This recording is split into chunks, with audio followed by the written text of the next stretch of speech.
Well, hello, hello. So sorry for the delay in day 4 of the free mini series, How to Talk to Your Animals and receive messages from them and also help them in their own healing process, which in turn helps you to heal yours. And I wanted to talk today about how we can, first of all, help our animals who have chronic conditions like seizures, because some of you asked about that yesterday, and share another one of my power tools in my first aid kit that I'd love for you to try with your own animals and let me know what changes and shifts you see happening, and be open to instant miracles. And always remember that when we're communicating with our animals, they're always in the present tense. So we want to stay present and focused and keep that heart-to-heart connection open so that you can hear the direct messages, because remember, they communicate so quickly and so directly that a lot of times we miss it because we get involved in the mind. And I was just talking to a client about that earlier, how to always set the intention to release any expectations, decisions, judgments, conclusions, and computations about any and all of how things are going to work or what things are going to look like, and let go of the need to control, because I think that's one of the most beautiful lessons that our animals teach us, whether they are in the wild or sharing our houses with us.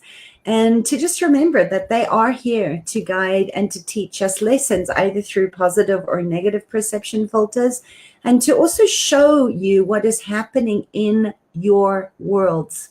There's no good or bad, only lessons to restore balance and harmony. And all the animals, and remember, we are anima, we are made of animus, we are the microcosm of the macrocosm, as are our bodies, and we are connected. There are no lines of separation, only separation by the levels of our own awareness.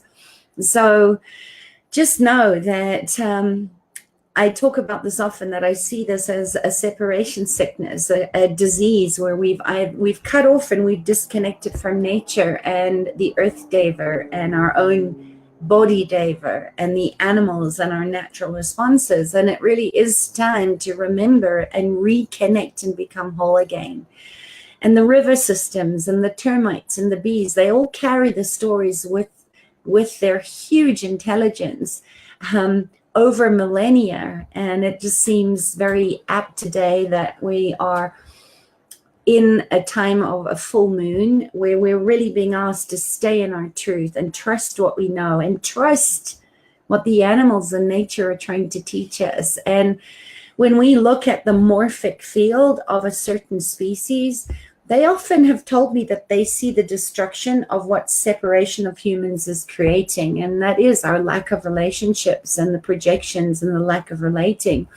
Or what Richard Levine describes as nature deficit disorder. It's not ADHD, it's not OCD. It really is this disconnection from nature. So just remember that on this day where you are probably not here because you're cooking up a beautiful Thanksgiving dinner, to just acknowledge the animals that have given up their lives to nurture yours, and the plants that have made their way to your table, and to embrace the harvest and remember with gratitude those that have lived well and died well and come before you, including non-human forms, and the ones that continue to wake us up, that we are part of nature, because that way we can then take advantage of all that nature offers us to provide calm in all the aspects of our lives and contribute back to earth. And I think it's such a message that never gets old, that to remember, as the Bushmen and some of the indigenous people and the First Nations that lost a lot, that may be grieving today, because they lost the lands that they had inhabited for centuries when America was colonized. And it's happened in Africa, and it's happened all over the world. So just remember to take time to give thanks for nature's harvest and the bounty and the abundance that is available to you all the time. And I will want to speak a little bit to conflict today, and also how we can create mutual cooperation with insects and animals that we sometimes deem as pests that are perhaps in your sugar bowl, or are building their homes in places of your space that you would rather they not, and how you can sometimes negotiate and let them know of the consequences of them staying there, so that they can make an informed choice to either cooperate with you and move their hive or move their nest, or suffer the fate of being killed if they don't. And to just know that our connection with animals and nature really stimulates this deeply buried aspect of our nature within us, our true nature, and the rekindling of a lost connection that allows us to stop the separation sickness and be part of something greater in oneness and contribution and in communion for a healthy, more holistic world, to leave the world a better place than we found it. And I'd love to know what you're doing to give ritual and thanks today, wherever you are in the world, whether you celebrate Thanksgiving or not, to really stay in that space of active appreciation and presence that the animals are constantly in, and reminding us, to be the guardians of our souls as well as the guardians of the planet, in a time where we've lost our way as a species. And to also bring in that energy of the white lion archetype, which is the archetype of the wounded healer or the injured god, and the Christ consciousness that animals hold, the white lions hold, that reminds us to be aware of ourselves as ethical and spiritual beings that are just made of or inhabiting this bodysuit that is soft, fleshy, animal, soft-bodied, all-feeling beings in a body, and that we're not just our physical beings. And if you're with me, I hope you've been enjoying this series. Please like it, share it, comment, enter the competition. I'll be giving away prizes tomorrow for those that followed the guidelines or my ask to participate and share this with people, because it really is my deepest desire that we truly take accountability, our personal responsibility to step into or move back with an open heart into that beautiful energy of the avatars, which is the symbol of light. And that in the Ice Age, the Leo Aquarius urges us to own and acknowledge that we all have the power of light, the white lion within us, the animal body within us, and to just rise up and illuminate, because it really is the lack of abundance of other people's fears that's putting so much pressure on how are we going to survive in the I am presence, and in a world where we are navigating through uncharted territory. And it is a little terrifying and a little bit scary. And I also don't know if we will ever really stop judging or ranking or anthropomorphizing animals, because it seems to be very ingrained in our nature as human beings. But we can certainly try. And I think the meaning and the identity always causes us to fragment, doesn't it? Away from the mystery and the adventure of and the privilege of actually opening our eyes and that first breath at lung time in the morning to start a new day, to hit Control Alt Delete when we say goodbye to the sun every night, and to say hello to a new day and a new adventure, and to just engage in a time where there is so much heartbreak and so much tragedy and loss, and grief at the state of the world, to just stay in active appreciation and listen to what the animals are saying. Because the more I observe what the animals tell me and what I see in nature, how to engage in the mystery of life, the more I realize and appreciate just how much wisdom and intelligence that the animals and nature have to offer us. So let me just check the comments for a second. Hi, Mariette. Nice to see you here. And I know I apologize for being late. As I said, I had a little bit of a delay getting on today. So if you're listening to the recording, please let me know if you're finding this mini series helpful or valuable or exciting, that you have a renewed sense of wonder in wanting to learn how to deepen your relationship with the animals and just to come into more right relationship with nature, and how else I can support you in doing that. And I want to just sort of get first to really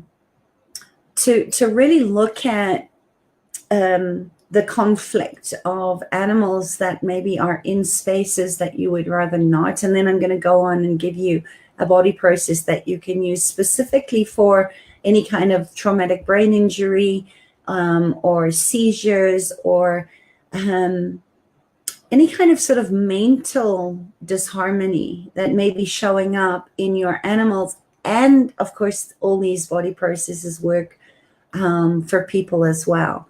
But first of all, just remember that the incongruence that we hold is that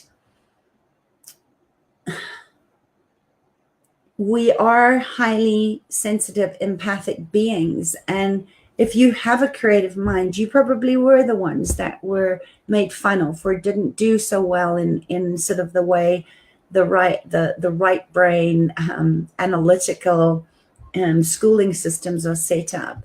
But to look at also from that space that we are both predator and prey. And in fact, we have been trained to have dominate other species. And that prey aspect of the psyche is very solidified in the partnership with animals. And these days, the predator side of the personality is our greatest downfall, because it's sort of common to devour the prey aspect very early on in life. And we see this in, going to church on Sundays with lessons of turning the other cheek, and then do unto others becomes a rabid dog eat dog on Monday. So for change to occur, the human psyche has to really accept another matrix of wisdom that's capable of balancing that violent nature of our predator inside. And I love the analogy of the lion laying down with the lamb, the Christ consciousness, of really stopping the internal warring so that we can have more compassion and more mindful regard for other species that we may think of as pests or a disruption or an inconvenience in our lives and in our homes.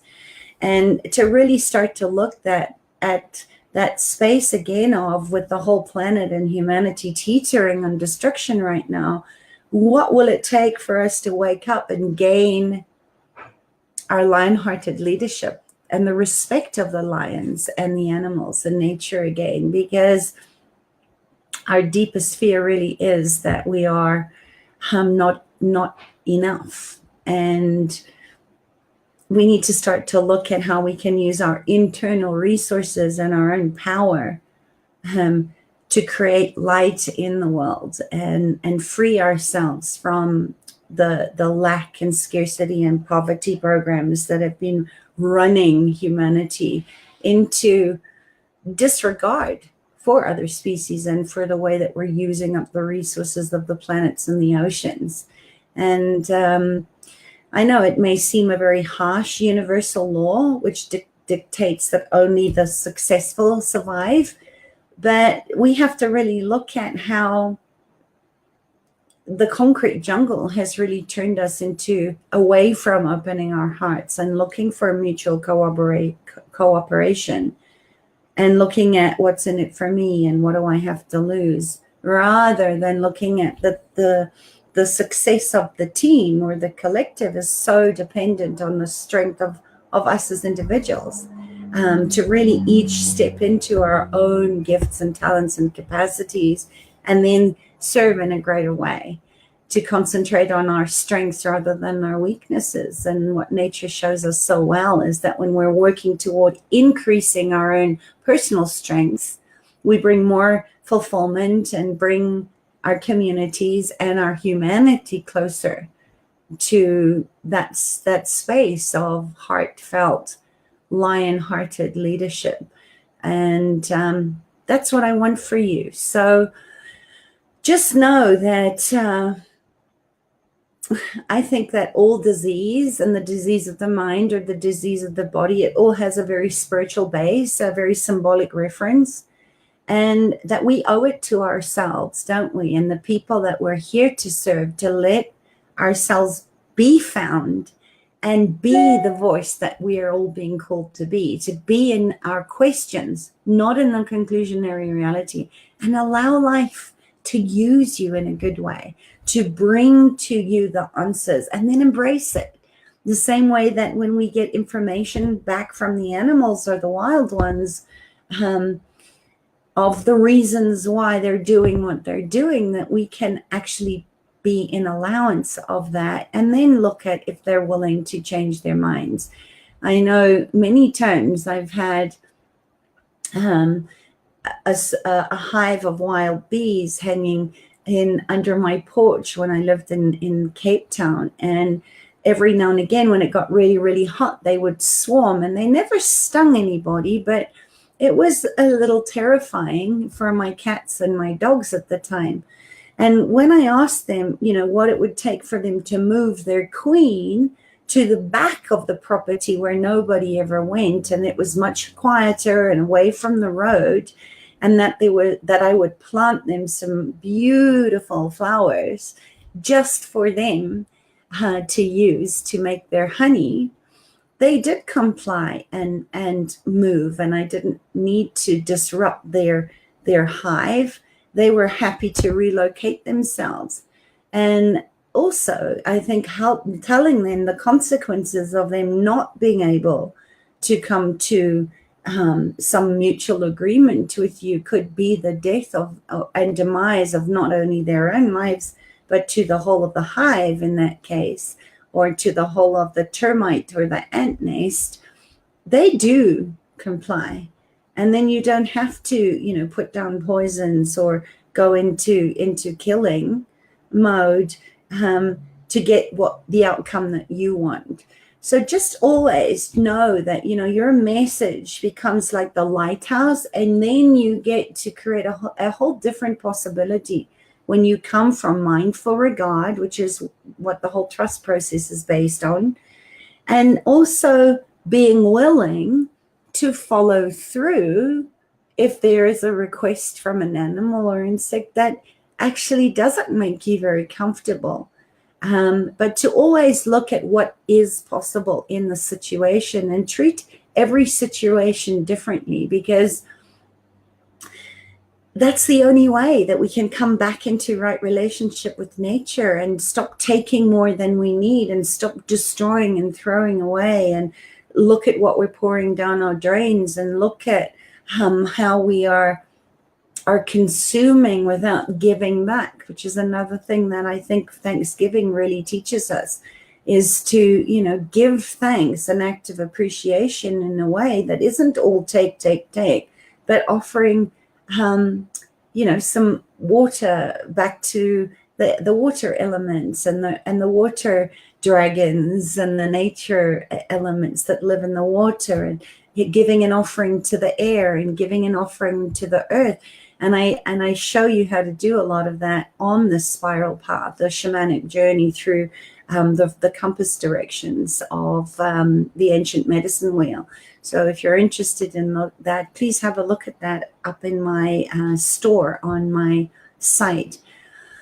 So I'm hoping that sort of makes sense without, I do go into this in great detail about how to stop projecting things onto animals and anthropomorphizing them in order to rank them less than with the fairy tales and the folklore, like the big bad wolf. And we just have to look at what's happening to the world population and to the shark populations because of movies like Jaws, and where they've really misidentified their true nature and the balance of the whole organic matrix on the earth. So if we can drop all our decisions and conclusions and projections and rejections and belief systems that we've bought about as true around certain species and just listen from an open heart space, does it make sense that then we can let go of the fear behind all those preconceived nonsenses and be in reverence and mindful regard of the whole morphic field and how they're contributing to balancing the earth? They say, the sharks have told me this, and one of my dear clients reminded me of this yesterday, that I had said to her 5 or 6 years ago, and I said this in 2009 as the interpreter of certain species, that three quarters of the insects and the nature species and the animals would be wiped out by 2018. And unfortunately, we haven't woken up or come to our senses yet to write that, even though some of us are working really, really hard to make a change. That communicating across species with no supposed answer or conclusion or expectation can really connect and expand you into a different space of being. And I know it's not always easy with what we consider pests, but be willing to listen to their point of view and what their needs are. It's so much kinder, and you'll find that when you start to treat all of nature with more reverence, they're going to be much more willing to support you in your own evolution and personal growth. And remember, the wild ones, they were here first, long before the first man or woman ever walked the earth.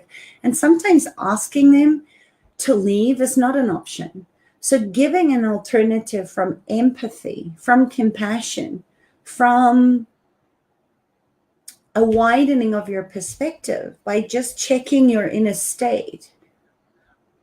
Focusing on mindful breathing is a great way when you're in conflict to just come out of your mind and back into what is possible in this moment, to allow it to change.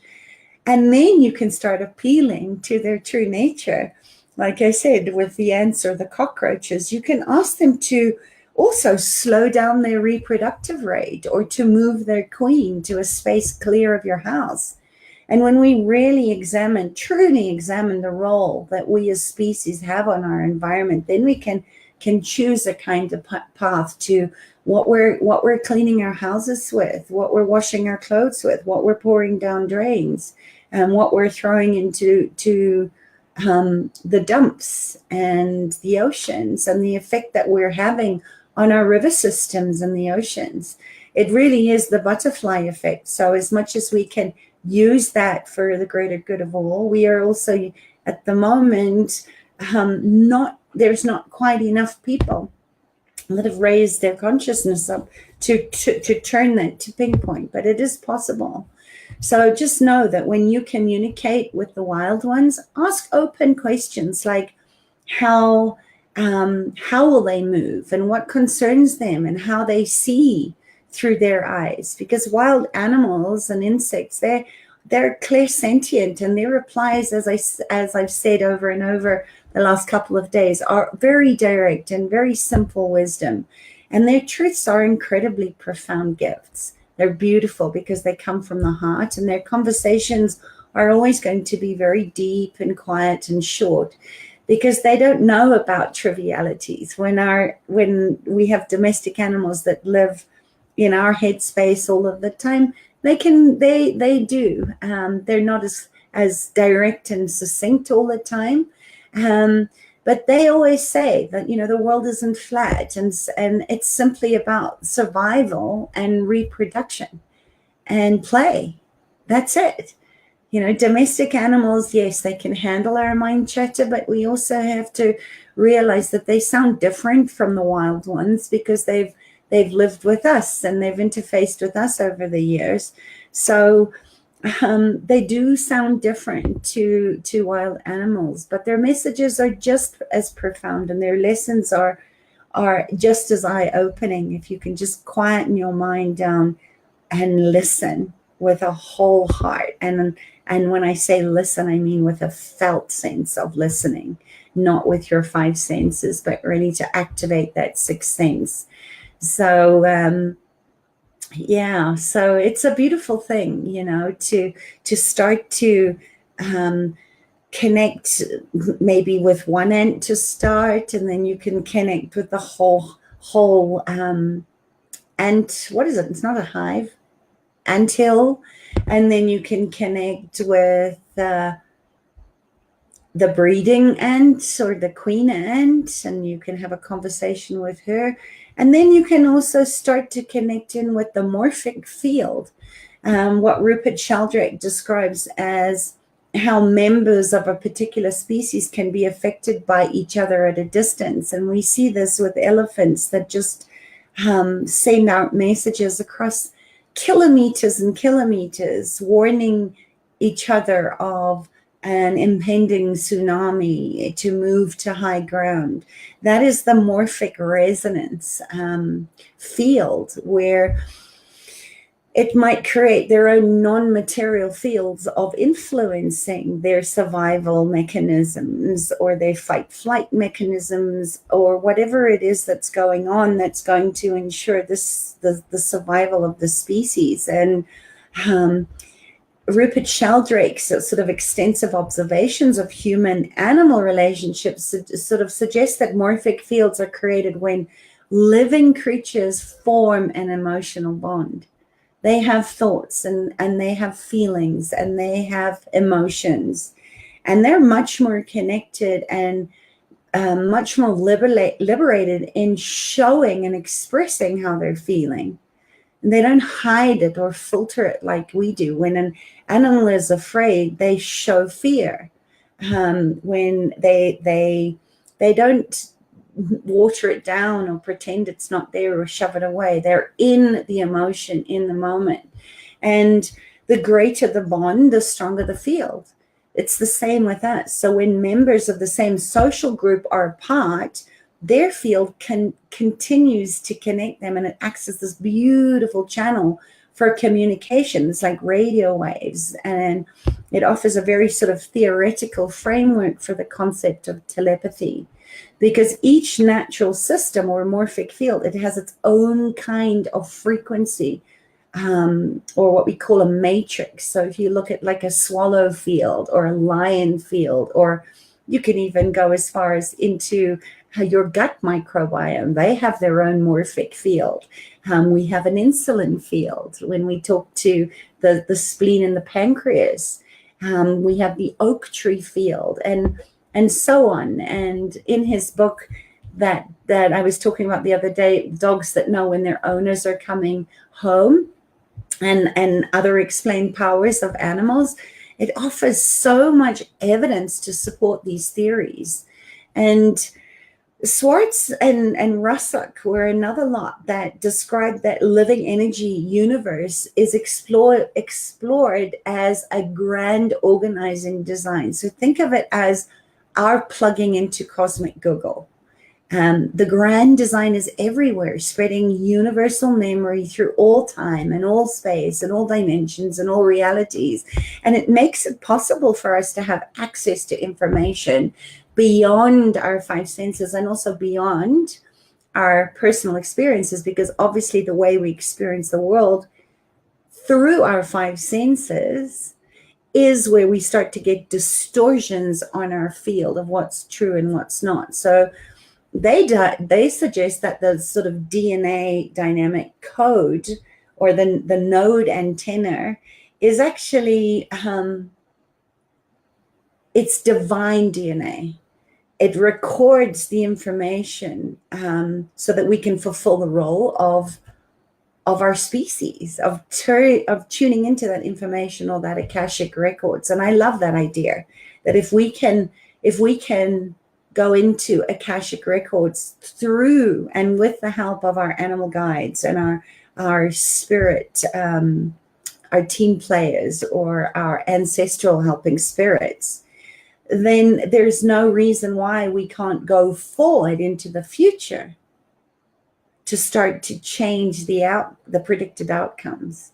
Because it's the one thing that we all have in common, is that as a species, we like predictability, we like routine, and yet it's really boring, but it creates the sense of safety for us. So, I love what Jeremy Narby suggests, that DNA, and we talk about junk DNA. That's not the junk. That's the magic. That's where the morphic field is, in my opinion. But he suggests that the DNA may function as a receiver, and I totally get a hell yes from that, because the animals have taught me that there's a class of biophotons which functions on a molecular level. So there's selective resonators for photonic information and energy challenging, and that's this dynamic system that's promoting interdependence and relationship, and it's non-linear as well as linear thought forms. It's looking at the whole rather than the parts, and it's very flexible and adaptable. So I posted beautiful chameleon for today's notes, and it's very creative in its approach to processing experiences. So I hope I didn't lose you there, because I went a little bit off tangent, but it sort of comes back to the mirror neurons, where it's just like in Avatar, it's like, I see you, I see into the soul of you. This is what intimacy is.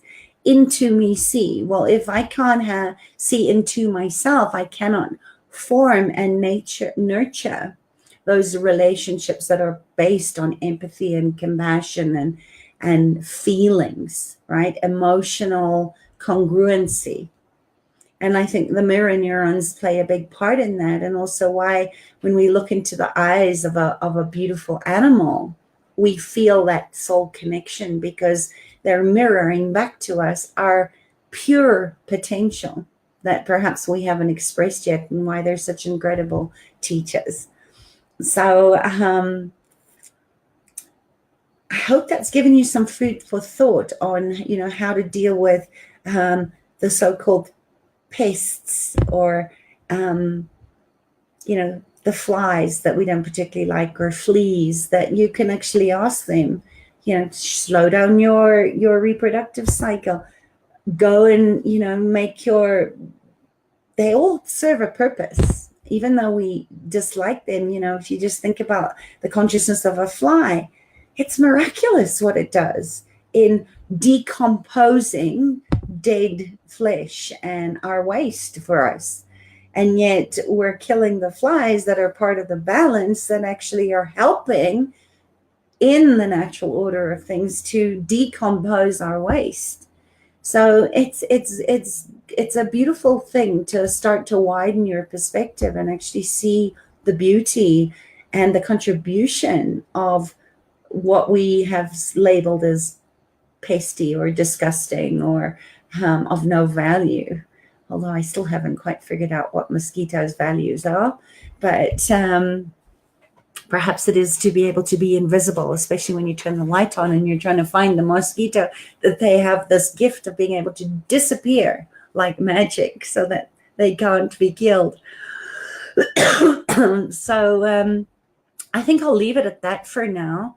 But on the pests and that, but obviously there's so much more I want to share, and I know that I want to try and keep these short, so that you can actually receive the information. And give me a yes if you found that a different, interesting way that you can actually start to be in more connection with all nature and all the species. And for those of you that asked yesterday, this is all included in my animal communication intensive online program. And I go into great depth with a lot of techniques and tools and processes to actually get the results that you want, including the first aid that we talked about yesterday, or what I call fast aid techniques. I told you how to do cortices, and I'd love to know if any of you tapped out your own cortices after yesterday's lesson, or you tried to tap out cortices on your animals. If you have an animal that's had a traumatic brain injury or a spinal injury, or is having seizures, and again, this goes for people as well. Remember, everything is connected to everything, which is why I love Chinese medicine. You know, your spinal cord attaches to your brainstem.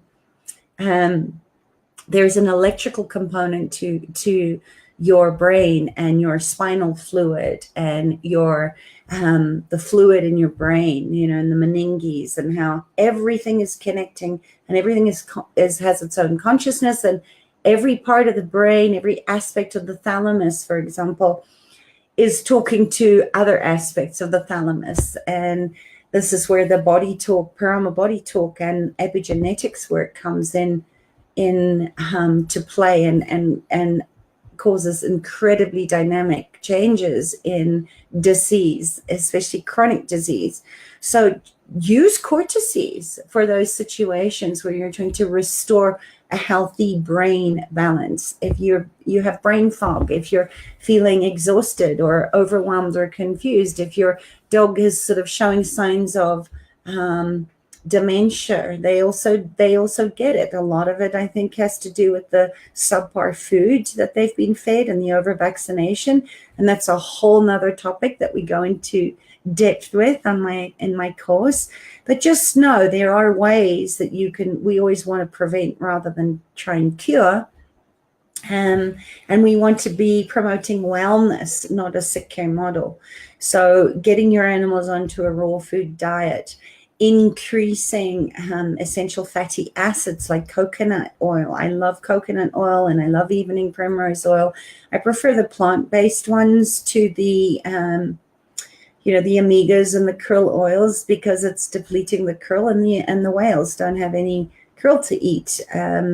So we have to, again, be mindful of, what we're taking out of the oceans and how it's affecting other animals when we're making these choices for our own health and for our animal companions. But adding in, good fatty acids and good amino acid building blocks into our animals' diet are going to obviously help prevent dementia or brain breakdown or neural breakdown in the nervous system.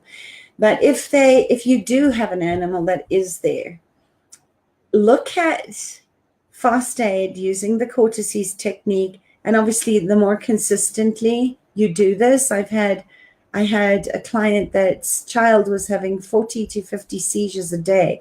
He was only 3, and his little body was racked. He was obviously smaller than other kids.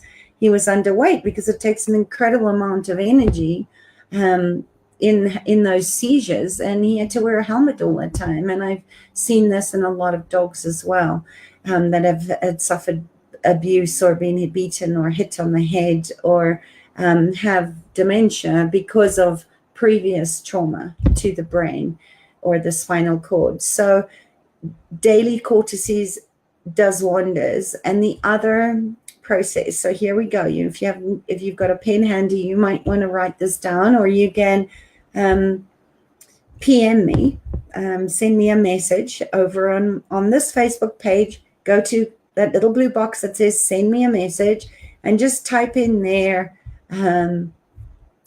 send me brain circuitry process, and I will do that for you. It's a very simple process to use. You can run it hands-on or over a distance, or you can use a surrogate, just like you can with cortices. And obviously running it daily, if you have a dog or a cat or a horse that's having severe seizures, or a person, you need to be consistent and run this and run it and run it. And you can also ask it to run while you're sleeping or the animal is sleeping until it's complete. The body knows. So the body will turn it off when it's had all that it can take, and then the next day you can go in and it'll pick up where it left off and run deeper on those neural pathways and those brain circuits in the head. So that is the other body process that I wanted to give you today, especially for those of you that asked about seizures and TMIs and spinal injuries in your dogs and cats. Try it. And when I say follow the energy, all you have to do, I like to keep things simple. If it's not simple, it's not the trust process, is just call it out. So ask for all the circuitry that's currently creating any difficulty that this body, so the dog's body or the cat's body or your body or whoever's body it is that you're running on, with focused intention to turn on, and it will. And if you want, follow the energy. So even though sometimes we think the trauma's happened on the brain, remember, if there's been an impact here, the adhesion or the damage happens on the opposite side of the brain. Remember, the brain is kind of floating around, which is why when you have whiplash, it knocks in and the damage or the scarring or the adhesion happens not at the place of impact, but the point on the opposite reciprocal. And sometimes you might just feel cold. As the more you start working with the energy, the more in tune you are with the animal might turn their body around and actually give you their bottom, or say, can you run it here instead? So that's why I always say, there is no right or wrong way to do this. There's only the power of choice and following the intuition and the guidance and the information that the animal or the body that you're working on is giving you. And just oftentimes your hands will just go there, and you're so deeply in congruence and interconnected with that being, that you suddenly may look down and go, gosh, it's getting really warm under my hands. Everything is connected to everything. So musculoskeletal reciprocals work on the opposites. So the right tip of the shoulder, the reciprocal or the reciprocating dimensionality is the left tip of the hip. And there are a whole lot of groups of those, but you don't need to even know what they are. I just trust the body knows, follow the energy, ask for all the circuitry currently creating the difficulty the body is having to turn on and run until it's complete. And if you are doing it hands-on, you may feel your hands warm up or get cold. They might start buzzing or tingling. The animal might perk up. And if it is too intense, the energy running on that, always be aware of that you can see them and keep yourself and the animals safe. And if it's too intense, they'll walk away. They often walk away when they're finished as well. So trust that you're done, or that's all that they can take. And you can always come back and ask them if they'd like some more later on.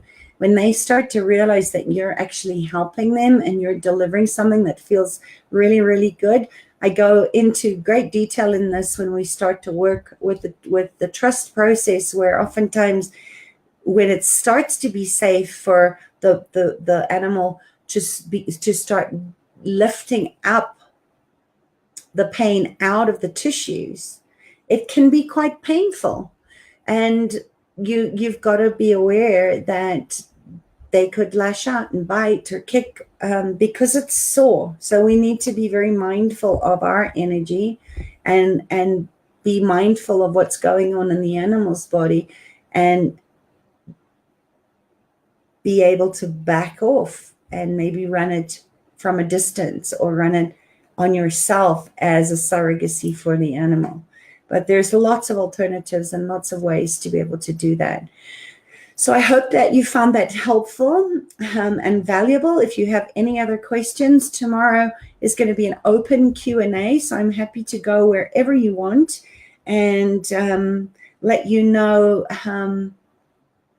what your animals want you to know. So I'll be doing some live readings and body scans for your animals so that you can see how this works in motion and how quick and accurate the readings actually are when you start to make that heart-to-heart interconnectedness and listen to what your animals are saying, and also answer any questions or concerns that you may have coming up for you. So I'll leave it at that. If you're enjoying Thanksgiving, I appreciate you, whether you are enjoying your Thanksgiving or you don't celebrate Thanksgiving. Stay in active appreciation every single day. I send you beautiful full moon blessings to you, and I will meet you back here same time tomorrow. All right. Lots of love. Bye. Mwah.